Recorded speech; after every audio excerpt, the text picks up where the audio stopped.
Welcome to the Radical Responsibility Revolution podcast.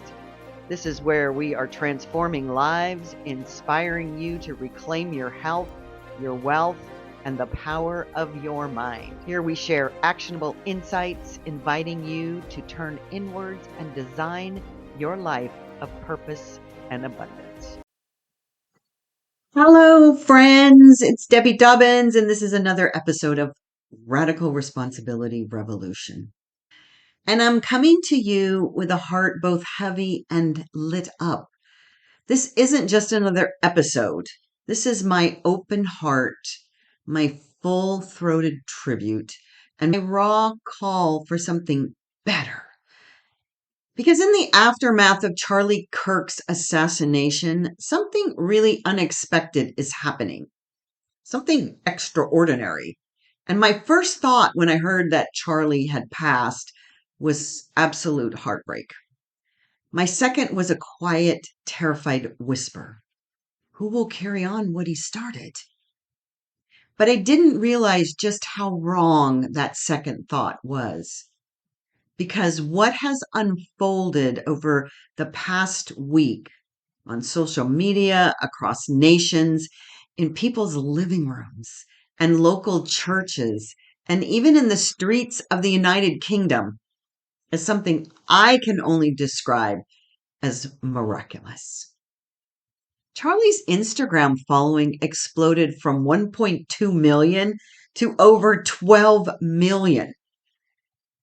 In the UK, they say 100,000 people gathered. I think it's closer to 1 million, but they gathered in a vigil for free speech in Charlie's honor. That is not just a ripple. That's a global tsunami of truth rising up. And the vigil was not just for Charlie. It was for the idea that he represented. Freedom of speech, love over hate, and truth over tribalism. So what happens when a single voice ignites a global chorus? You're hearing a rallying cry to research what you believe, to talk to someone you disagree with, and to carry on the legacy of civil discourse and freedom. This is not just a tribute. It is a call to remember what Charlie stood for and who we can become because of it. In the wake of Charlie's tragic assassination, there's been this tidal wave of I Am Charlie Kirk. There's posts, there's vigils, and millions of new supporters have emerged, proving that you can kill a man, but not a mission. People everywhere are saying, I am Charlie Kirk. And that's not really my mantra. I don't say I am anybody because I am Debbie. But I do say I am love. Because in that way, we are all Charlie Kirk, at least the essence of his faith and love and forgiveness. Because what's rising from the ashes of this horrific tragedy is exactly what the world needed. The other day I said and did a blog, Charlie Kirk was the Martin Luther King of this generation. And I didn't realize this was not an original idea, of course, until I saw a whole lot of posts saying the same thing. Primarily because of the impact on the world is why they were saying it, and the impact that has happened as a result of this assassination. When I made that statement, I was making the analogy about him and Martin Luther King being driven by non-violence and, more importantly, their values. Because as they were both driven by values so deeply ingrained in themselves and so anchored in spirit, they could not be bought or bullied or broken. And just like Martin Luther King, Charlie Kirk paid the ultimate price for refusing to be silenced. But Charlie was not Martin Luther King. He was one of one, as we all are. He was irreplaceable, as so many have coined that phrase lately. Irreplaceable, just like you are irreplaceable, as we all are irreplaceable. So I want to confess something vulnerable. I knew of Charlie. I knew he was reaching out to youth, speaking truth in places that it's no longer welcomed, college campuses, churches, TikTok. I had seen some clips and I admired his courage, but I hadn't taken the time to study him. And what I found in the past week has stunned me. It has inspired me and has called me higher as I've watched his videos, from question and answer sessions between college students and himself, dressed in his typical t-shirt garb, to speaking to students at Oxford University in a suit. And he was comfortable in all of these settings, speaking 10 feet from a college student or on a podium with the President of the United States. Charlie was one of one. But did you know, during an interview not too long ago, a podcaster asked him, how did he want to be remembered? And first of all, he was shocked. He had a little shocked look on his face. He said, you mean if I die? And then he paused and he said, I would want to be remembered for my courageous faith. Not his media reach, not his sharp debating skills, his courageous faith, because that was his North Star, his core value, which was his love for his God, his total commitment to truth, even when it meant standing alone. And the more I listened, the more I watched, the more I realized Charlie Kirk is the Martin Luther King of this generation, a symbol of freedom, of love, of nonviolence. Yep, I said it again, and I'm going to say it again. Because, like Dr. King, Charlie stood on faith. He walked in love and believed in the divine spark within every human being. Yes, you, and even the ones who hated him. He was articulate. Oh my God, he was so articulate. He was fierce. He was an amazing debater. He was a thinker. And he knew more history than most professors, probably all of them actually. But above all, he was driven by love and faith. So I want to tell you a funny little story that my brother has told over the years, and it reminded me of this experience. One day, his kids found a spider in their house. And like dads do, he said, I'll kill the spider. You know, kids screaming and all, they were freaking out because it was a spider. And when he struck the spider, it was clear that she was pregnant. But the second it was smashed, hundreds of baby spiders scattered everywhere. Now, I know it's a little bit of a weird analogy, but I think it's perfect. Because what happened when Charlie died? Millions of baby Charlies emerged, literally millions around the world. New leaders, new voices, people waking up, rising up, speaking up, not in anger, but in conviction. And the best case scenario has happened despite the hatred that is being spilled onto our streets. Because my greatest fear has been that Charlie's assassination would be another 9/11 moment where we feel fire in the belly for a few days and then forget. But this time feels different because we have thousands of hours of Charlie's own voice, his words, his convictions, his heart. He left us a roadmap. And now it's up to us to carry the torch. Because when they tried to silence Charlie, they unknowingly multiplied his voice. They didn't kill a man, they ignited a movement. So I want to be clear for those of you who are still entrenched in hate.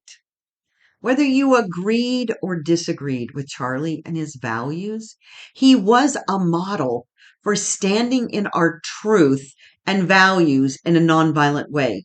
They may not be your truth and your values, but if you stand in your truth and your values in a nonviolent way, you will make a difference. I don't agree with every single thing Charlie stood for, far from it.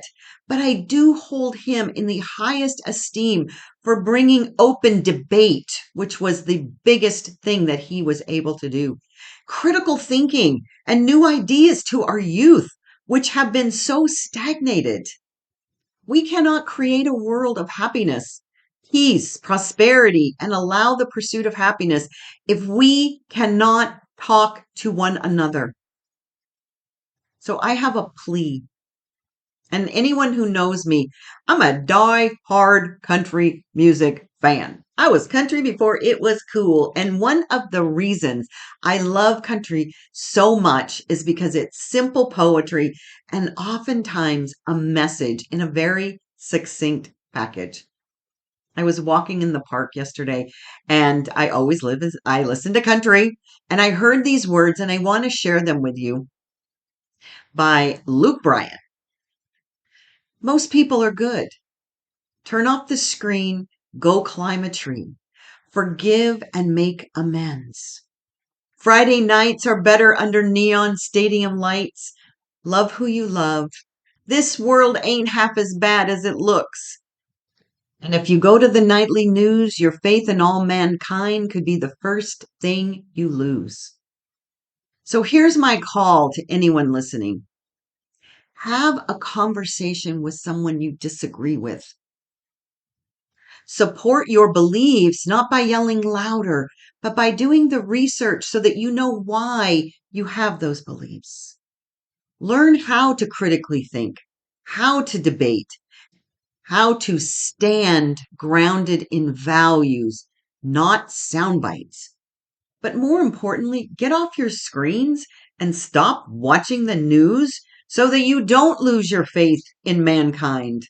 Go outside, hug a tree, run, skip, jump into your life. And if you really want to know what Charlie stood for, go watch his videos because his legacy is recorded. Thousands of hours are available to all of us. And even if you disagree, watch how he was open to every idea, especially those he disagreed with. We don't have that luxury of listening to the legacy of Jesus or MLK or JFK, but with Charlie, we do. So study him. Don't just quote him. Don't just repost him. Embody him in the way that he was open to debate. He was open to conversation. He was open to love. He was open to nonviolence. And the real call here is to talk and listen and learn. So whether you're conservative or liberal, spiritual or atheist, unsure or afraid, go watch Charlie's videos, not the memes, not the headlines, not the out of context quotes, his actual words, his debates, his heart, and then talk to someone you disagree with. Have a conversation, not to win, but to understand. This was Charlie's deepest message and my new favorite quote by him. When people stop talking, really bad stuff starts. When marriages stop talking, divorce happens. When civilizations stop talking, civil war ensues. And when you stop having a human connection with someone you disagree with, it becomes a lot easier to want to commit violence against them or that group. What we as a culture have to get back to is being able to have a reasonable disagreement where violence is not an option. Charlie Kirk. So we are on that edge, my friends, and it's not too late. Don't be just another post. Don't be just another meme. Don't try to get likes and be viral over this. Be a person of resolve. Learn how to defend what you believe without degrading someone else. Do your own research. Read the Constitution. Learn from history.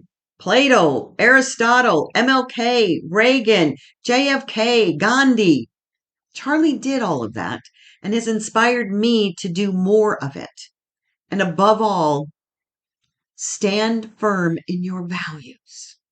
Please let Charlie's death be the catalyst for a new generation of thinkers, feelers, debaters, and doers. Of people who live in integrity with what they say they believe. But most of all, Charlie believed in conversation, not shouting, not canceling, listening. Charlie Kirk wasn't perfect. No human is, but he was devoted to his family, to his God, and to his values. And in that devotion, he awakened something in millions of us around the world. And now it's our turn, not to agree on everything, but to love anyway, to speak anyway, to listen anyway. So wherever you are, however you vote, whatever you think, ask yourself this. When we stop having a human connection with someone we disagree with, it becomes a lot easier to want to commit violence against that group. Charlie Kirk said that. So, to those gloating, mocking, or spewing venom online, I say this with love. This is your moment to pause, to get curious, to examine why someone standing in faith and freedom triggered you so deeply. And to those who feel the ache like I do, this is our moment to carry the flame. Not just for Charlie, but for truth, for freedom, for a better future. Let's not let this be another 9/11, another fleeting hashtag moment. Let it be a pivot point, a turning point, if you will, a rebirth. So, what am I willing to stand for, even if I stand alone? For Charlie, for free speech, for love. I am not Charlie Kirk. I am Debbie Dobbins, and I vow to carry the legacy forward, the legacy of love, tolerance, and conversation with love, with discipline, and with my voice. And I hope you'll join me. This is Debbie Dobbins. I love you. Stay sovereign, stay kind, and stay in the knowingness that light will shine through the darkness. Because when one man is taken too soon, thousands must rise. See you on the next episode.